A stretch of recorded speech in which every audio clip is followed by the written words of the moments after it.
আয়োজনে আজকে এসেছেন এখানে, এটা অনেক মানে খুবই শর্ট টাইমের মধ্যে আমরা আপনাদেরকে ডাকতে পেরেছি। এই ডাকার সুবাদে আপনারা যেখানে এসেছেন এতেই আমরা অনেক ধন্য। তো আজকের এই মত বিনিময় সভা এটা আমরা খুব সংক্ষিপ্ত পরিসরেই করব, বেশি আলোচনা বেশি ব্যাপক হারে আমি মনে করি না সেগুলো।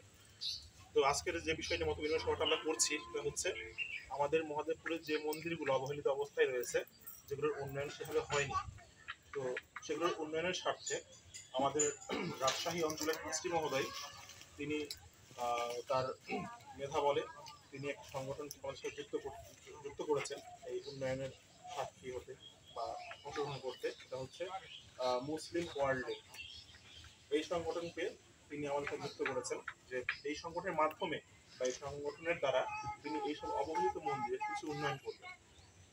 তো সেই উন্নয়নের ধারাবাহিকতায় আজকে সেই সংগঠনের প্রতিনিধি ঢাকা থেকে, শুধু ঢাকা থেকে এসছে আমাদের শ্রদ্ধেয় স্যার অধ্যক্ষ আশরাফ কামাল স্যার, উনি এই প্রতিষ্ঠানের একজন প্রতিনিধি হিসেবে ঢাকা থেকে এসেছেন। আর আমাদের স্থানীয় প্রতিনিধি হিসেবে আছে চপল ভাই, ওনারা আজকে আপনাদের সাথে মত বিনিময় করবেন এখানে। আর আজকে তাদের সাথে আমাদের আরেকজন সাথে এবং ভবিষ্যতে যখন কাজগুলো শুরু করতে পারবো তখন সকলে সহকারী দিবেন, তাহলে কষ্ট করে অনেকে চিনি, অনেকে মুশকিল না, একটা সময় এখন আসতে পারেনি। দেখুন আমরা আমাদের খুব তাড়াহুড়া, কথা বাড়ানোর মতন নয়। আপনারা যে আমারও দায়িত্ব আছে এখন ভাই, একটা মন্দিরে ধরেন 2 লাখ টাকা দিচ্ছে, এই টাকাটা ওই মন্দির করে সভাপতি আমি, সেক্রেটারি করবো আমার দান, শেষে আমার দান, এটা ক্যাশ লাগবে। তো ভাই আপনাদের সাথে কি আমাদের ঝগড়া লাগানো, আপনারা ঝগড়া লাগান, এটা কি আমাদের উদ্দেশ্য না।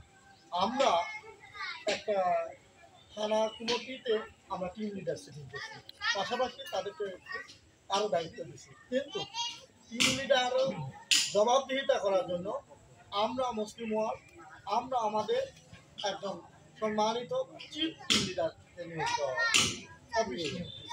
হলো মনোজিৎ কুমার স্যার। তা আমরা আপনাদের সাথে চিল্লাচিল্লি করতে পারবো না, চিল্লাচিল্লি করার দরকার আছে। কাজ উঠানোর জন্য যা প্রয়োজন, যা করণীয়, সেটা কিভাবে কাজ করতে হবে, কিভাবে উঠাবে, একটু দেখা সাক্ষাৎ কথাবার্তার এই জন্য। কারণ এতদিন শুধু নাহিদ দেখছি, কিন্তু আরও যে উপরে কেউ আছে এটা কাউকে দেখেন না। এই জন্য আপনাদের কাছে খুব ভালো লাগলো আপনাদের সামনে পায়ে।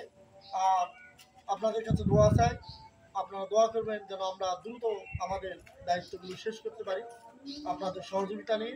আর আপনারা কষ্ট করে আসছেন, কাজ কাম ফেলে দিয়ে, এই জন্য আপনাদেরকে ধন্যবাদ।